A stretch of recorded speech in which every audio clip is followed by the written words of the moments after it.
Tell him my name is Revenge, sent from below. I'm not going to study where they say he keeps to ruminate strange plots of dire revenge. Tell him Revenge has come to join with him and work confusion on his enemies. Who does molest my contemplation? Is it your sad trick to make me ope the door that so my sad decrees may fly away, and all my study be to no effect? You are deceived. What I mean to do, see here in bloody lines I have set down, and what is written shall be executed. Titus, I have come to talk with thee. No, not a word. How can I grace my talk? Wanting a hand to give it action? Thou hast the odds of me, therefore no more. If thou didst know me, thou wouldst talk with me. I am not mad. I know thee well enough. Witness this wretched stump. Witness these crimson lines. Witness these trenches made by grief and care. Witness the tiring day and heavy night. Witness all sorrow that I know thee well. For our proud empress, mighty Tamora, is not thy coming from my other hand. Know this, thou sad man, I am not Tamora. I am Revenge, sent from the infernal kingdom to work confusion on thy enemies and wreak vengeful havoc. Come down to this world's light and welcome me. Speak to me of murder and of death. There's no hollow cave or lurking place, no vast obscurity or misty veil, where bloody murder or detested rape can couch for fear. But I will find them out, and in their ears tell them my dreadful name. Revenge, which makes the foul offender quake. Art thou Revenge? Art not thou sent to me to be a torment to mine enemies? I am, therefore come down and welcome me. Do me some service, ere I come to thee. Lo, by thy side where rape and murder stands. Now give me some servants that thou art Revenge. Stab them, or tear them on thy chariot wheels, and then I'll come and be thy wagoner, and whirl along with thee about the globe, provide thee 2 proper palfreys black as jet, to hail thy vengeful wagons swift away, and find out murderers in their guilty caves. And when thy car is loaden with their heads, I will dismount, and by the wagon wheel trot like a servile footman, all day long, even from Hyperion's rising in the east, until his very downfall in the sea. And day by day I'll do this heavy task, so thou destroy rapine and murder there. These are my ministers, and come with me. Are these thy ministers? What are they called? Rapine and murder, therefore called so as they take vengeance on such kind of Lord, men. how like the Empress's sons they are. And you, the Empress. We worldly men have miserable, mad, mistaking eyes. Oh, sweet Revenge, now I do come to thee, and if one arm's embracement will content thee, I will embrace thee in it by and by. This closing with him fits his lunacy. Whatever I forged to feed his brain-sick fits, do you uphold and maintain in your speeches, for now he firmly takes me for revenge. And being credulous in this mad thought, I'll make him send for his son Lucius. And whilst I at banquet hold him sure, I'll find some cunning practice out of him to scatter and disperse the giddy gods, or at least make them his enemies. See, here he comes. I must ply my theme. Long have I been forlorn, and all for thee. Welcome, dread fury, to my woeful house. Rapine and murder, you're welcome too. How like the Empress and her sons you are. Well are you fitted. Had you but a more, could not all hell afford you such a devil?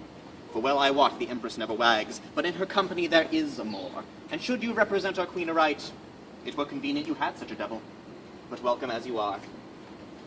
What shall we do?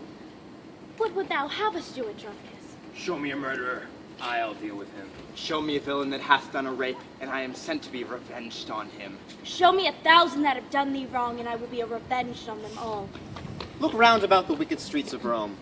In men thou find'st a man that's like thyself. Good murder. Stab him. He's a murderer. Go thou with him, and when it is like hap to find another that is like to thee, good rapine. Stab him. He's a ravisher. Go thou with him, and in the emperor's court there is a queen attended by a Moor. Well mayest thou know her by thy own proportion, for up and down she doth resemble thee. I pray thee, do on them some violent death. They have been violent to me and mine. Well, hast thou lessened us? This shall we do. But would it please the good Andronicus to send for his third son, Lucius, who leads towards Rome a band of warlike Goths? When he is here, even at thy solemn feast, I will bring in the Empress, her sons, the Emperor himself, and all thy foes. And at thy mercy shalt they stoop and kneel, and on them shalt thou ease thy angry heart. What say Andronicus to this device? Marcus, my brother, 'tis sad Titus calls. Go, gentle Marcus, to thy nephew Lucius. Thou shalt inquire him out among the Goths. Bid him repair to me, and bring with him some of the chiefest princes of the Goths. Bid him encamp his soldiers where they are. Tell him the Emperor and the Empress too feast at my house, and he shall feast with them. Just do thou for my love, and go with him as he regards his aged father's life. This I will do, and soon return again. Now will I hence about my business and take my ministers along. Nay, let rape and murder stay with me. Or else I'll call my brother back again, and cleave to no revenge but Lucius. What say you, boys?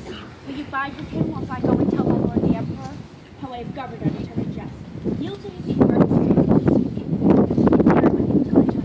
I know them all, though they suppose me mad, and will o'erreach them in their own devices, a pair of cursed hellhounds and their dam. Madam, depart at pleasure. Leave us here. Farewell, Andronicus. Revenge now goes to lay a complot to betray thy foes. I know thou dost, and sweet revenge. Farewell. So tell us, old man, how shall we be employed? Tut, I have work enough for you to do. Publius, come hither. What is your will? Know you these two?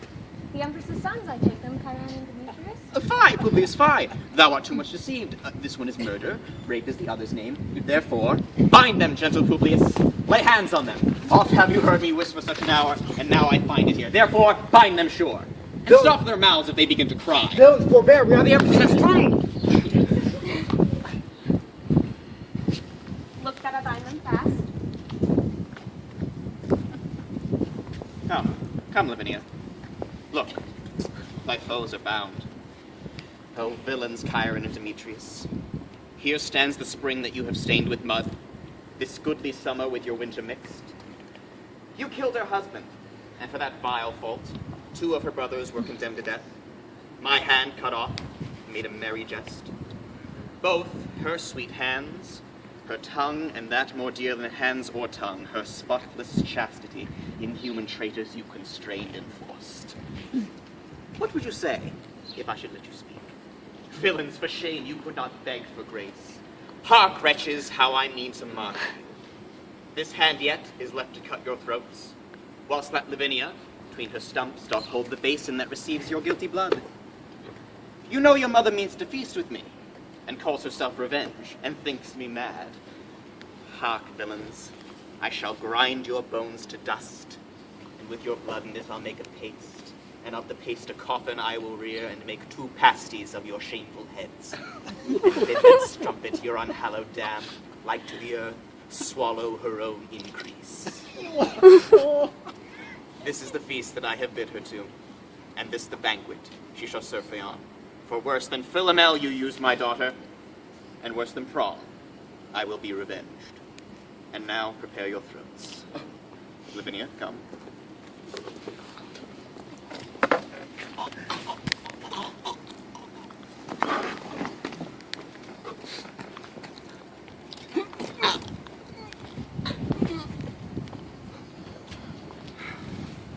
Receive the blood, and when that they are dead, let me go grind their bones to powder small, and with this heat let them temper it, and in that paste let their vile heads be baked. Come, be everyone officious to help make this banquet, which I wish may prove more stern and bloody than the centaur's feast. So now bring them in, or I'll play the cook, and see them ready against their mother comes.